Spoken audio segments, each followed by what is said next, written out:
Boa noite. Hoje nós estamos aqui para falar com vocês do programa Empoderando Você, um assunto muito sério da nossa atualidade.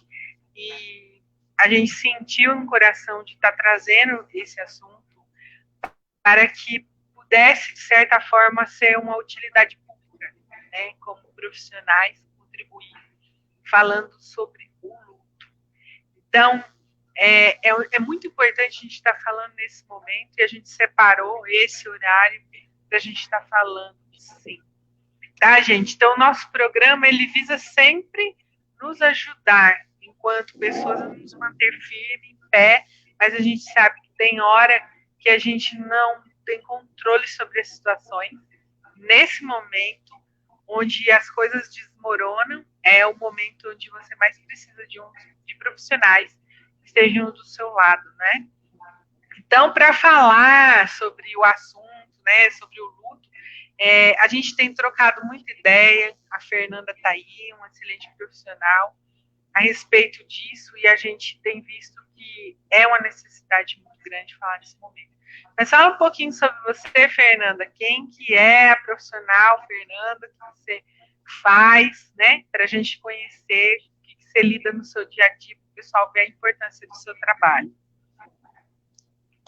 Boa noite a todos, boa noite, Jailma. Meu nome é Fernanda, eu sou assistente social. Atualmente, eu atuo num programa de casos crônicos no domicílio e trabalho com cuidados paliativos. Também já trabalhei na área hospitalar, em UTI pediátrica, UTI adulto. Então, a minha vivência, no momento, ela está sendo no domicílio, né, também com os casos crônicos e alguns pacientes que estão em casos de cuidados paliativos, ou na maioria das vezes a família não teve esse conhecimento ainda relacionado ao que é o cuidados paliativos, e o médico não colocou a questão do diagnóstico em si. Então, tem sido uma dificuldade nesse período de pandemia muito grande, né, porque nunca a gente ouviu falar sobre luto, né? Luto, a diferença de estar no hospital quando tem um diagnóstico que é irreversível, a gente trabalha o pré-luto, né? E com esse período, na maioria das vezes não tem o pré-luto, porque às vezes o próprio paciente ou a família não tem esse contato direto. Certo. Então, vocês veem que é de tamanha importância a gente está falando, principalmente agora, né, que a eminência desse assunto está tão alta, né, principalmente da mídia. Então, eu quero trazer a minha contribuição sobre essa questão com os estudos de psicanálise que a gente tem feito atualmente e com as terapias integrativas. Então, eu vou ler aqui para vocês um trecho de Freud, tá? Então, a morte, ela faz parte da vida, é um ciclo, né? A gente nasce, cresce, casa, a gente faz tantas coisas, mas a gente não tem mais aquela roda sadia, a gente não vela mais as pessoas igual era antigamente, que as crianças participavam de todo esse processo, viam isso acontecer, né? Eu, quando eu era criança, eu via muitos, e a gente ia entendendo, de certa forma, de ser saudável, de já ir se preparando para um momento como esse, né? Então, assim, por que nós tememos tanto de falar nesse momento? Essa era a pergunta, a questão aí, que a gente, o principal que regeu aí nossa pesquisa, né? Por que a gente teme falar nisso? Então, o Freud, ele fala assim, o luto, via de regra, é a reação à perda a uma pessoa querida ou de uma abstração que esteja no lugar dela.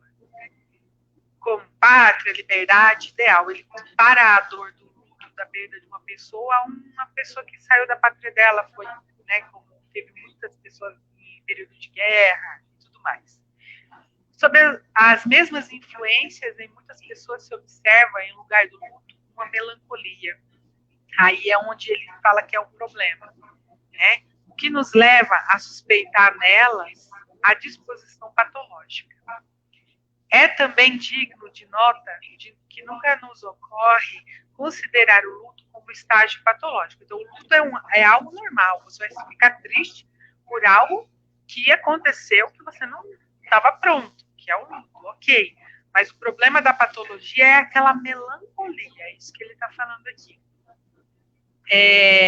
Então, o luto, ele não considera o luto um estado patológico, nem encaminhá-lo para tratamento médico, embora ele acarrete graves desvios da conduta normal da vida. Confiamos que será superado depois de algum tempo que consideramos inadequado e até mesmo prejudicial perturbá-lo. Então, ele fala que o luto deve ser vivido, você deve ter coerência no sentido de viver um luto, que é saudável vivê-lo, né? Aí ele vai falar da melancolia. A melancolia se caracteriza por um desânimo profundamente doloroso, uma suspensão do interesse pelo mundo externo, perda da capacidade de amar, inibição de toda atividade e um rebaixamento do sentimento de autoestima. Então, o problema quando se torna patológico diante de um luto é quando você se descuida, quando você perde o gosto pelas coisas, né, da vida.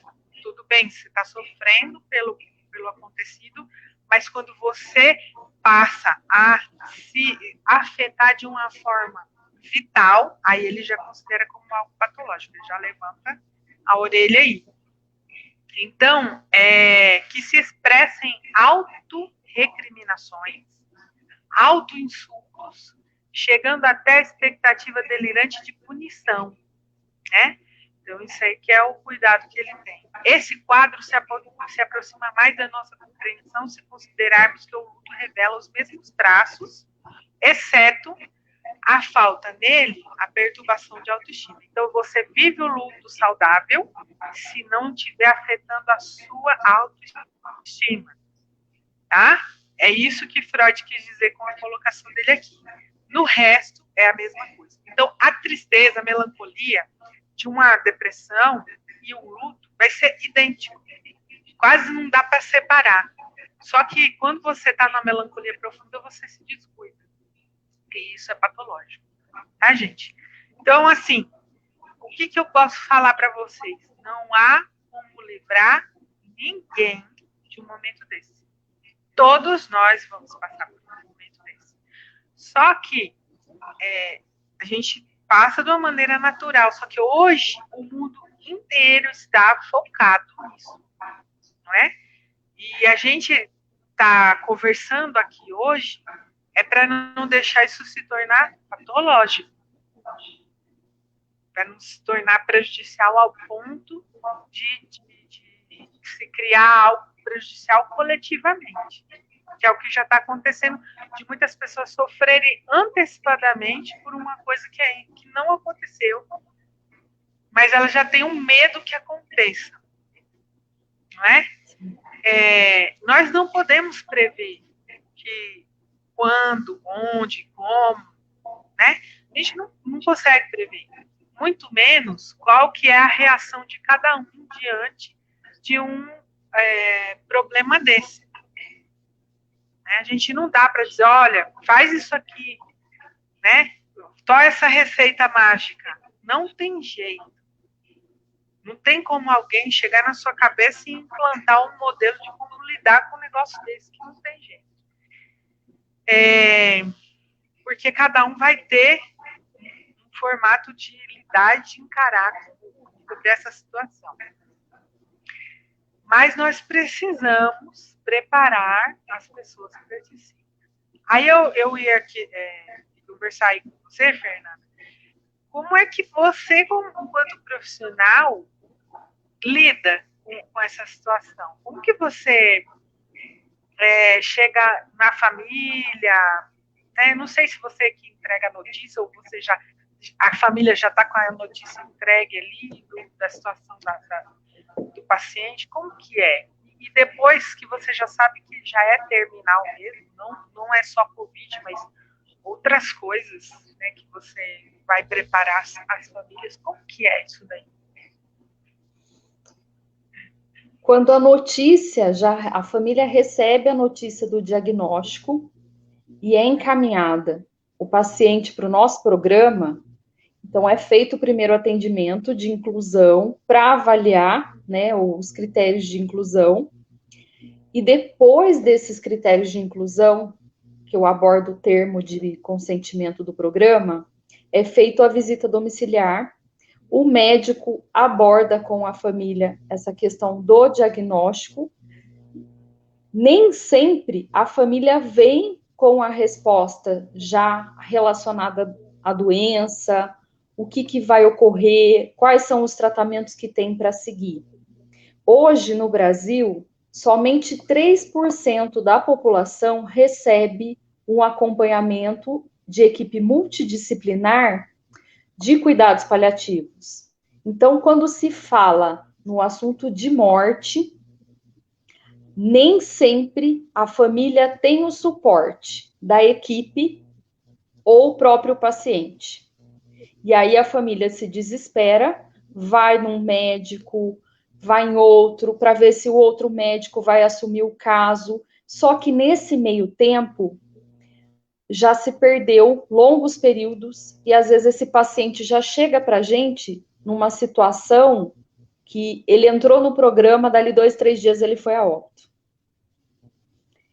Quando a situação que já foi trabalhado, né, com a equipe, independente de ser um caso oncológico ou um paciente que teve um AVC, a dinâmica é diferente, porque a gente consegue ter um olhar como um todo com aquela família e também para o paciente. Porque na situação de você trabalhar a morte antecipada, então a família consegue trabalhar, trazer os familiares próximos. Às vezes tem algum ente querido que faz muitos anos que não tem contato, ou até uma comida que está com vontade de comer, ou também na situação que no pré-morte, o que pega muito durante a nossa vida, o que a gente fez no decorrer da nossa caminhada toda. E uma coisa que pesa muito é a questão do perdão. Então, tem paciente que deseja conversar com algum familiar para ter esse perdão, para ter uma morte serena, tranquila, próxima dos seus familiares. Nessa vivência, nesse período de pandemia, ficou muito nítido nessa jornada aquilo. Se eu tenho uma boa vida, eu tenho uma boa morte. Quando a gente consegue na nossa caminhada, e uma coisa que pesa muito é a falta de perdão. Porque nem sempre, às vezes, consegue chegar na questão de se perdoar, né? Fica aquele pré-julgamento de culpa, fica em torno do medo da culpa e não consegue caminhar em cima disso. Então, o acompanhamento de uma equipe multidisciplinar para trabalhar esse pré-luto com a família, o que vai ocorrer, a parte da médica, a parte medicamentosa, eu vou trabalhar a família de preparar a parte burocrática, em questão de quem é responsável, se tem curatela, a parte financeira. E, infelizmente, ainda não temos ainda psicologia no programa, porque é um programa que foi implantado muito recente, o cuidados paliativos. Então, quando o paciente está no domicílio, que ele quer ficar com a presença da família, mas tem uma piora, e a família não se sente segura de permanecer com ele em casa, de medo de acontecer o óbito junto, e vai para o hospital, então eu consigo esse suporte da psicologia hospitalar para trabalhar a família nesses últimos dias, às vezes pode ser dias, semanas, ou às vezes de uma noite para outra, para a família ter esse suporte do acompanhamento e trabalhar essa questão de preparar, né? Vamos lá. Vamos dar uma olhadinha aqui se ele travou. Voltou ao normal aí? Voltou sim. Tá. Certo. Então, vamos entender que o negócio é multidisciplinar aí, né? Não é apenas uma área só, são vários profissionais de várias áreas interagindo com os pacientes e com os familiares, né? Porque o enlutado também sofre, né? Vai ficar com esse sofrimento, mas durante o processo, aquele que já sabe, né, que está na iminência de partir a qualquer momento, está num sofrimento muito grande, né? Então, assim, são muitas informações, é um choque, né, realmente. Então, assim, hoje, mais do que nunca, nós precisamos falar sobre isso abertamente, porque todos estamos sofrendo coletivamente com essa questão do luto, né? A iminência, a probabilidade e a possibilidade disso acontecer mais recente, mais próxima, quer dizer. Então, a mídia, ela está, de certa forma, fazendo o papel dela de informar, mas também, assim, o que eu discordo é essa contagem frenética dos infectados, mortos pelo vírus. Isso daí vai ser medido, né? Vai ser olhado. Tem muitos profissionais da saúde mental que já estão falando do prejuízo causado por esse tipo de abordagem frequente, né? E existem vários experimentos que mostram, né, como que a pessoa é afetada psicologicamente por uma notícia que ela recebe, um choque, um trauma. E nós sabemos que a morte, ela sempre esteve presente nas nossas vidas, né? Mas aí agora nós estamos num momento em que o foco é somente isso. E aí, por inúmeros fatores, as vidas estão findando diariamente, mas hoje o que mais está presente é o foco no vírus, né? A morte não vai respeitar idade, gênero, classe social, ela não respeita nada disso. Simplesmente chegou o momento de partir, a pessoa vai partir. Mas o problema está sendo na forma como está sendo colocado, que eu considero que está fazendo com que a patologia aconteça dentro das pessoas. Esse impacto dentro delas, né, que não pode ser medido, mas ele como que eu posso dizer? Ele é interno. Como que você vai medir isso?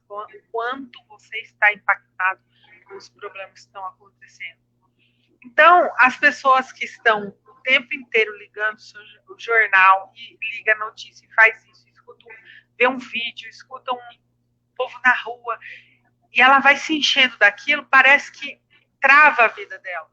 Ela não pode mais apreciar os momentos.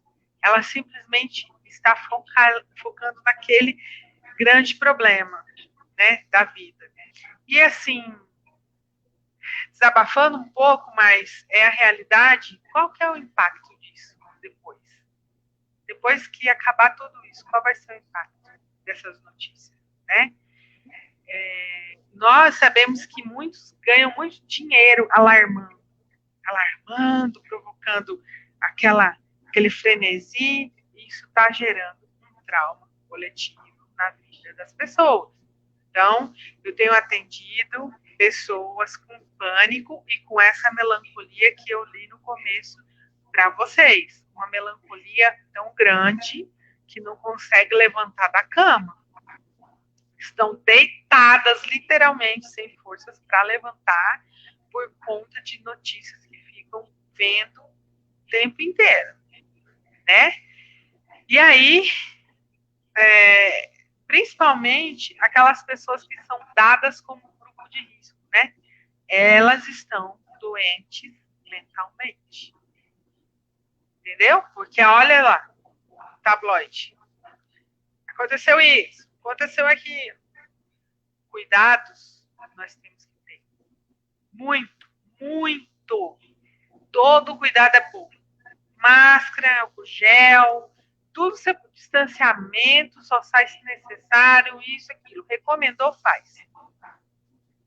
Mas essa parte que a mídia está prestando de informar de uma maneira apavorante, depois que vai ser emitido. Então, tem até uma professora, Ângela Souza, tá? Eu peguei eu tenho todo esse material que eu colhi aqui, depois vai ficar lá no site nosso, no blog. Se você já é inscrito no site, você vai acompanhar isso aqui que eu estou falando.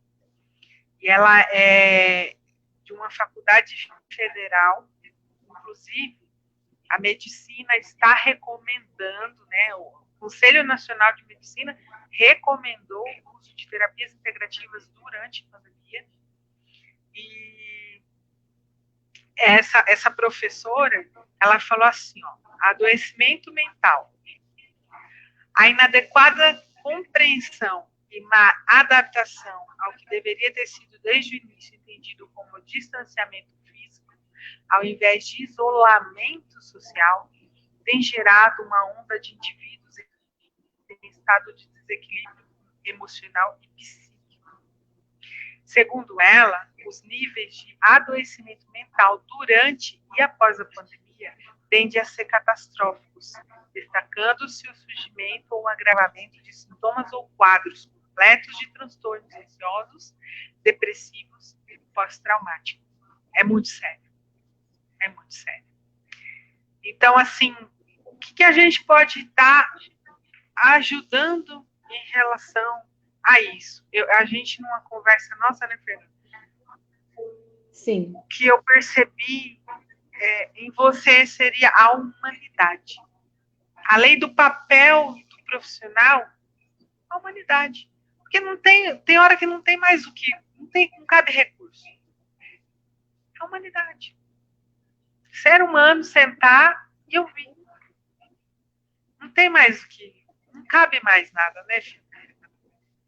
Trabalhar a escutatória, né? É o que você está falando. Ouvir, porque às vezes só o fato de você ouvir vai aliviar todo aquele sentimento que a pessoa, aquela tensão, aquela pressão, a colocação que você falou a respeito da mídia, que fica o tempo todo instigando. Então, as pessoas acabam agindo no piloto automático, não conseguem seguir o próximo passo, fica parado, o cérebro não recebe 2 comandos ao mesmo tempo. E nisso, as pessoas estão entrando em pânico. A respeito dessa crise pós-pandemia, do que a gente já está vivenciando, vai ser um índice muito alto dessas pessoas de precisarem a longos períodos de acompanhamento na saúde mental. Então, assim, as terapias integrativas, né, como o próprio SUS colocou, né, o Reiki, entre as outras terapias, auxilia muito para trabalhar a ansiedade, o estresse, e as pessoas estão esgotadas, né, com toda essa pressão psicológica o tempo todo, porque o tempo todo, o que a gente escuta? Fala sobre o vírus, que não tem leito, que precisa do atendimento. As coisas vão tomando um caminho que não precisava ter sido dessa forma. As coisas não precisavam chegar onde as coisas estão chegando. Por quê? Quanto tempo a gente está falando sobre Covid-19? Não teve treinamento todo esse período para esses profissionais que estão atuando. Para os familiares, para o próprio paciente que está internado, que seja, né, que não esteja numa situação que esteja entubado.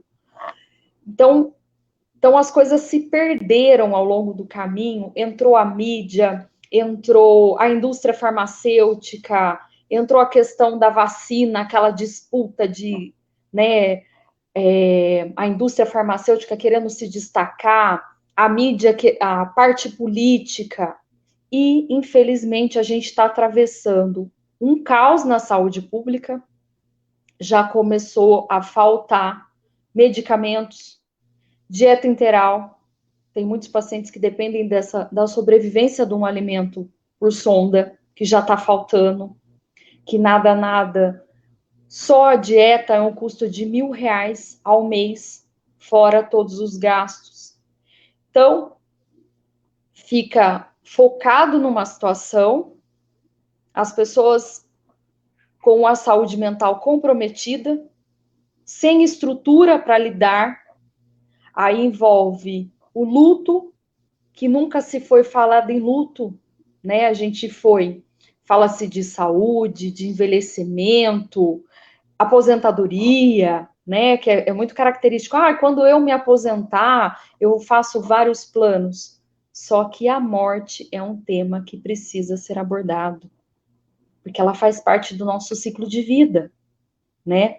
E que o que está chocando as pessoas, que estão deixando as pessoas angustiadas, vibrando no medo o tempo todo, medo de morrer, aquele medo constante, que não consegue focar na situação e não consegue sair do local, né? A respiração acelerada, noites não consegue dormir também por conta de insônia, a própria síndrome do pânico. E com isso tudo gerou um desgaste, né? Físico, mental, emocional, num contexto geral. Então, nesse momento, nós precisamos manter o nosso equilíbrio, né? Trabalhar. Não tem como fazer atividade física agora. A gente precisa criar mecanismos para trabalhar a nossa respiração, se conectar, ficar no aqui e agora, não permanecer vibrando no medo. O luto faz parte da nossa vida, né? O que mais choca que o quê? O luto antecipatório, a gente consegue trabalhar com a família, de visitar. Então, o paciente vai tendo esse contato com a família próximo. Agora, o luto do Covid, paciente interna, não tem esse convívio com a família, né? Não tem visita, se vai para um leito de UTI, também não. Então, a família só vai até o hospital para ouvir o boletim médico, né, num único horário. E quando, então, é aquele luto que você não vive, né? Porque é uma situação inesperada, porque você não tem o convívio com o seu ente querido. Então, isso gera um desgaste físico, emocional muito grande, que é diferente daquele luto que antecipatório, que foi trabalhando, tem o funeral. E no funeral, os familiares vão receber as pessoas e as pessoas vão até lá para dar um abraço de conforto, né, na vivência do luto. E agora, nesse momento, não tem o funeral, né? Então, assim, entra em óbito, não tem esse contato. Então, é uma situação muito diferente de tudo que a gente já viveu, né? Não se fala do luto, e agora entra numa situação de luto, de não ter a vivência do processo do luto. Eu quase perdi meu pai, então realmente a coisa é bem preocupante. Ainda bem que tinha tecnologia e ele com o celular ele fazia vídeo, né? E ele estava para ser entubado. E o vídeo que a gente via quanto era agonizante, né? A respiração. Mas como ele é profissional da saúde mental, então a gente foi relembrando a questão de que a gente sabe respirar, que a gente sabe e a gente vai permitindo isso. Agora, uma parte que eu gosto muito de falar, que ajudou ele, foi a espiritualidade. Então, as pessoas precisam entender que não é desesperado que você corre para a espiritualidade nesse momento, mas é um relacionamento, porque existe algo além do que a gente vê, né? Então, não tem como, você pode girar e chegar em espiritualidade, gente. Não tem como você fugir disso. Nós somos um ser físico, palpável, esse físico se finda, nós somos uns seres emocionais, de vez em quando saem uns controles, volta, a gente ajuda ali da maneira que dá para voltar para os trilhos, porque tem hora que a gente descarrilha mesmo, e só um outro terapeuta, um vai daqui, outro dali, ajuda os spray, os óleos, tudo, os incensos. E aí a gente vai voltando para o nosso trilho. O doutor Augusto Cury, que é psiquiatra, mas ele é muito espiritualizado, ele fala, né? Sequestros mentais, sequestros emocionais. De vez em quando a gente é sequestrado, sim, sai de si, e vem um outro eu que a gente não sabe quem é, e toma conta da situação, né? Mas é natural do ser humano, principalmente agora. Quantas pessoas não estão à flor da pele, todos os nervos dela à flor da pele? Que não seria natural, seria uma pessoa passar por um estresse, estando num período como esse, e ela está lá, apática. Não, gente. As pessoas estão estressadas, as pessoas estão ansiosas, as pessoas estão... Ai, boa noite, Matheus, ao nosso querido futuro psicólogo amado do nosso coração. Lindo, modelo, né? Então, assim, gente, não tem como fugir. Daí você chega nas questões de espiritualidade. E as terapias integrativas, elas não têm religião. Não existe religião dentro das terapias integrativas.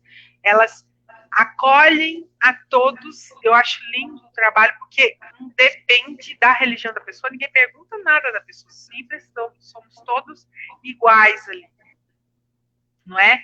E elas ajudam nesse momento delicado. Elas, como eu já disse, foram recomendadas pelo Conselho Nacional de Saúde.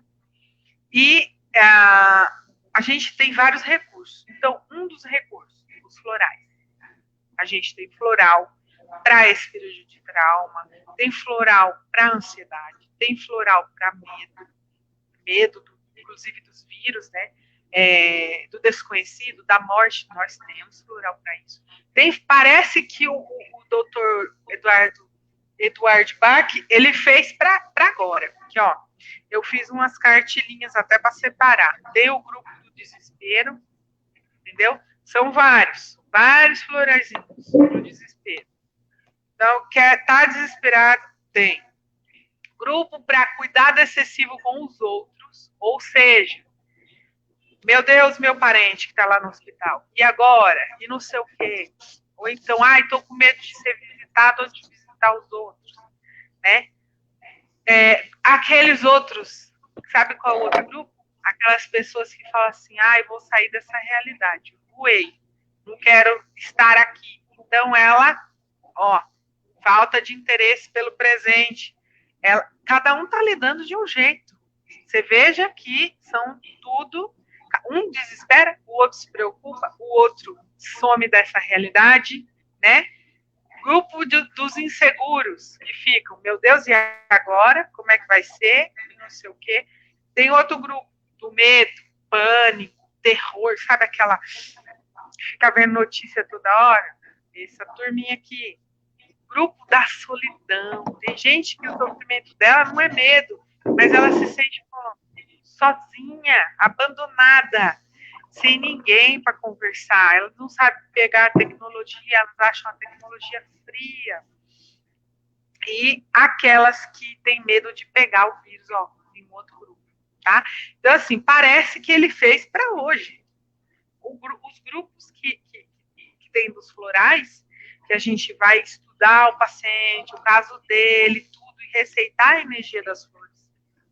E tem inúmeros enfermeiros estudando sobre os florais e mostrando como que está sendo positivo positiva abordagem com florais nos seus pacientes e as melhoras no quadro clínico usando as terapias integrativas. Aí nós temos o Reiki, que aí o Reiki pega tudo, né, gente? Engloba todas as áreas. Se você quer recuperar a saúde, ajudar ao remédio fazer efeito, né? O seu corpo relaxado aceita o tratamento médico. Quando você trava no seu mental, nem a anestesia não pega, gente. Entende como a cabeça é? A cabeça é terrível. Se a tua cabeça estiver em alfa, o médico passou, fez efeito, já está de alta, já pode ir embora para casa. Agora, se tua cabeça travou, se o medo mandou no seu ser, nem o remédio mais forte não pega. A pessoa fala, doutor, tem algum mais forte? Mas ele falou, mas esse remédio é o mais forte que pode dar. Não, porque não está resolvendo. Ó, cabeça. Cabeça. Tá? Então, 75% dos problemas se resolvem aqui. Você ficou em paz, ficou tranquilo, confiou, um passo grande já foi dado. O que vier de tratamento vai fazer efeito, a não ser que seja a hora da pessoa. Não tem, contra a hora da pessoa, não tem como, né, fazer nada. Mas a gente envia, os grupos da Xangan sabe aqui, os grupos de energia que a gente fica mandando o tempo inteiro, chega casos e casos, a gente envia o tempo inteiro, um grupo inteiro engajado, né, em enviar energia para os hospitais. E o pessoal tá lá fazendo isso, um coração grandioso que eles têm. Para um minuto do seu tempo para ajudar o próximo. Porque uma prece, um envio de energia é muito lindo. É muito lindo. É um abraço divino e cósmico, né? Então, o Reiki, ele pode ajudar nesse processo de energizar a pessoa. Mas tem uma coisa que muitas pessoas não sabem. Tanto no Reiki quanto nas barras de Axis, nós temos um processo onde a gente ajuda no desencarne. Como que funciona isso? O paciente está lá, vai, não vai, vai, não vai, vai, não vai.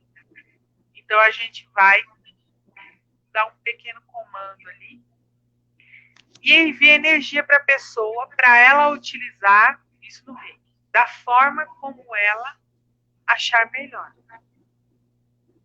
O que a gente tem visto?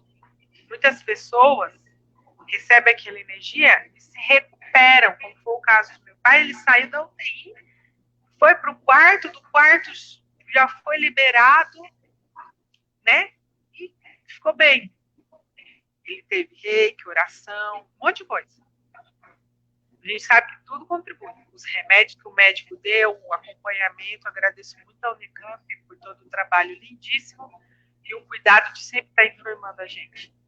Agora, tem paciente que escolhe partir e ele vai usar a mesma energia para isso.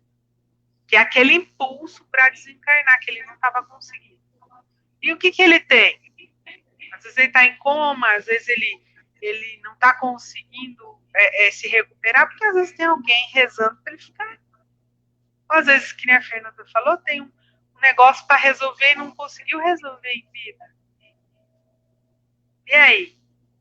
Não dá tempo de chamar o parente, não dá tempo de pedir perdão, não dá tempo de nada. E aí ele vai ficar ali naquele lenga-lenga em coma, e não consegue partir, e sofrendo e não consegue partir. Então, nesse momento, o Reiki ajuda muito, né, ao paciente. As barras, a gente fala um comando com perguntas. Tudo da barra é com perguntas. Praticamente a pergunta é assim, você quer ir ou quer ficar? Se for para ficar, é para ficar saudável. Praticamente a pergunta é essa. Você quer ficar saudável ou você quer partir? Então, aí a pessoa escolhe. E é imediato. A gente dá o comando, a pessoa parte. Não dá mais que 7 dias. Não dá. Não dá. Tá? Então, assim... Então, quando você for fazer uma oração por uma pessoa, envio de energia, for ajudar nesse processo de desencarne, não peça. Não escolha por ela. Envia.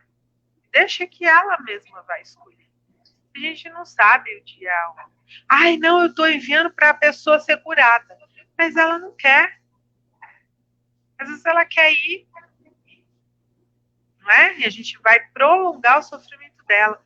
Ou às vezes ela está desesperada para ficar, só estava esperando uma forcinha que você está enviando. Nas suas orações, para quem não é reikiano nem nada, envia para que Deus faça a sua vontade. É isso mesmo, literalmente. Faça a vontade divina. Desapega a pessoa. Assim você vai estar ajudando. Não atrapalha pedir para ficar. Porque depois dá um rebu, abre-se uma luz, um túnel, um portal, e a pessoa tem que entrar. Passou da hora, implica em problemas. Tá? Então, é saudável viver o luto, mas também é saudável deixar partir. É saudável deixar com que a pessoa faça a escolha. Eu, Deus do livre, chega a minha hora, não quero ninguém rezando para ficar, não. Vocês deixam eu ir para luz. Vocês deixam eu ir para luz. Não reza para ficar, não. A hora de cada um, na hora que chegar, é que eu quero trabalhar. Eu falo, gente, eu venci o medo da morte, né? Antes eu era apavorada com essa situação. Mas quando a gente sabe que a fonte criadora é puro amor, você não teme a nada. Porque não tem julgamento. Julgamento é coisa de humano. Não tem julgamento, não tem chicote, não tem garfinho, não tem nada disso, gente. É puro amor, é uma vibração muito linda. Então você está bem aqui ou lá. Só continua. Sabe aquele filme E a Vida Continua?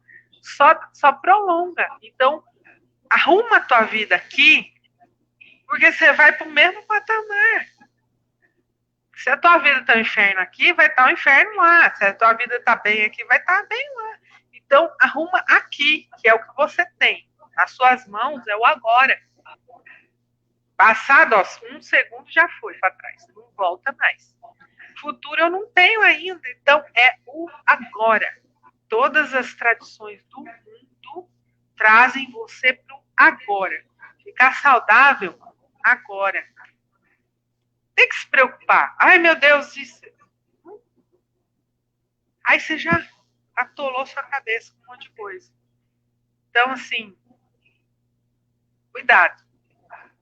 O sofrimento é inevitável, mas se você falar sobre isso, se fizer mais parte do seu dia a dia, a coisa fica mais leve. O negócio é a leveza, né, filho? O negócio é a leveza. A dor é inevitável, mas pode ser mais leve. E aí, gente, fazer uma passagem, como a gente faz, muitas vezes, né? Tem que fazer. A gente está ali para isso, é o nosso trabalho, né? Enquanto terapeuta integrativo, trabalhando com essa parte espiritual, a gente percebe, né? Quanto que é importante esse trabalho da transição. Que assim como temos enfermeiros aqui, nós temos enfermeiros lá.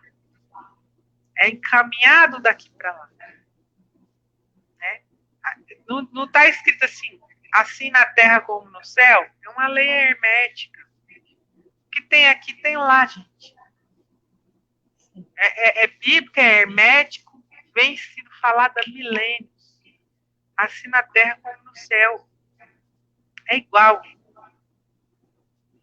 Então, não há temor. Né? Não tem por que ter esse pânico, Vamos aceitar o fim de ciclo. Assim como a gente recebe o nascimento. Tem até aquela cultura lá que é uma festa quando morre um, né? Que tem aqueles vídeos cômicos, né? Foi a forma que eles acharam de encarar a coisa, né? De como que dá leveza ao processo. Agora, uma coisa que eu ia falar assim para vocês, e o legado? Pelo que você vai ser lembrado? Como as pessoas vão lembrar de você? É isso que a gente tem que pensar. Eu, quando eu vou para o cemitério, né, principalmente de 2 de novembro, eu vou para fazer filosofar sobre a vida. Vou olhar lá, para eu aproveitar os minutos aqui. Essa é a questão. E aí, Fernanda, no seu trabalho assim, de rei, né, nessa questão, fica leve para você fazer essas passagens, para você poder ajudar nesses períodos? Fala a tua experiência. Quando a gente já revém com o paciente, com uma família que já tem o diagnóstico, que a família, o médico já trabalhou a questão do diagnóstico, o que vai ser feito, qual que vai ser a conduta, e consegue trabalhar, abordar com essa família, para a família viver esse momento junto com os entes queridos, trazer os netos, sobrinho, tem próximo que queiram estar próximos. Então, é um alívio muito grande quando a família dá devolutiva. Ai, minha mãe partiu, mas foi uma morte serena, ela partiu tranquila. Então, isso dá um alívio, porque acaba sendo angustiante quando você recebe um familiar e não tem, ninguém abordou em momento algum a respeito que, diante do quadro que se encontra, que a morte pode estar que a morte está próxima, pode ser que dure dias, pode ser que dure um mês, pode ser que sejam semanas, e de repente, no desespero, a família fica correndo contra o tempo e não consegue chegar em lugar nenhum. E às vezes a dificuldade na saúde em si, né, como eu falei lá atrás da questão dos 3% que recebe cuidados paliativos, é muito pouco. Então, assim, é um trabalho que precisa. Tem muito a se fazer, mas poucos estão dispostos a trabalhar com a morte, com falar na vida pré-morte. Então, quando consegue dar esse atendimento para a família, a sensação é de paz, de tranquilidade. E também, né, eu sou reikiana, a mestre de reiki, a Jailma, na passagem, quando o paciente precisa desse momento para partir. Então, é um alívio, é uma tranquilidade no coração, que às vezes precisava só daquele momento, como a oração, né? Quantas vezes, quando eu trabalhei em um hospital, fazendo visita, paciente angustiando, naquela sororoca da morte, fica dias, aí você chega no leito, faz uma prece, no outro dia, o paciente partiu naquela noite. Então, e às vezes ele precisava só daquele momento, né? De uma oração. Também tem a espiritualidade, é muito importante, né? A espiritualidade, para também trabalhar o luto. Tem a questão das religiões, né? Que a espiritualidade e a religião são situações aí bem diferentes. E tem as crenças, que às vezes a pessoa ela precisa fazer se confessar com um padre, ou precisa de um pastor para conversar, né? Para aliviar o coração e ir tranquilo. Então, a satisfação, a sensação de missão cumprida, quando se consegue dar um atendimento para uma família e para o paciente, e você vê o semblante de serenidade, é muito satisfatório. Nossa, é uma sensação de alma lavada. Falou, missão cumprida, né? Porque é muito difícil você entrar na vida das pessoas num momento tão delicado como esse. Porque uns enfrentam a situação, outros não enfrentam, ou ficam no desespero.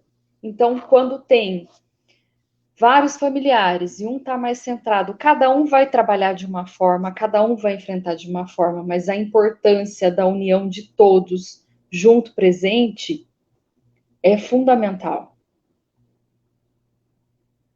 É o apoio, né? O apoio Sim. um ao outro. Sim. Porque cada um vai reagir de um jeito, né? E Sim. aí tem também o Theta, que eu gosto muito de trabalhar, mas o Theta eu trabalho mais pós, depois que aconteceu o ocorrido, né? Que muitas pessoas, algumas pessoas não creem dessa forma, e meu respeito, mas como a gente dá uma olhada pelo além, dá para saber que tem gente que fica preso. Então, a gente Sim. presta também com radiestesia, dá para fazer com a radiestesia cósmica, é praticamente o mesmo procedimento, para encaminhar, ajudar a encaminhar essas pessoas, né, e elas não ficarem em período de sofrimento. E aí até a vida daqueles que estão por aqui começam a caminhar novamente, né, porque a gente sabe que existe algo que é invisível aos olhos, mas algumas pessoas dão uma curiada lá do outro lado, dá para dar uma olhada e ajudar de alguma forma, né?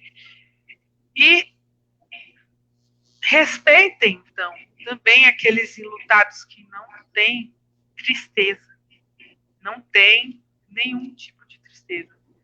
Alguns enlutados sentem alívio. Eu atendi algumas pessoas que falavam: estou me sentindo culpada porque eu não estou tendo alívio, não estou tendo tristeza, eu estou sentindo alívio. Falei, mas por quê? Mas é porque eu acompanhei aquela pessoa muito doente, ela sofreu e não sei o quê. Quando ela desencarnou, eu falei, graças a Deus, parou de sofrer. Então, quer dizer, aí a pessoa se sentindo culpada por se sentir assim, porque acha que o luto deve ser vivido de uma maneira X ou Y. Falei, não.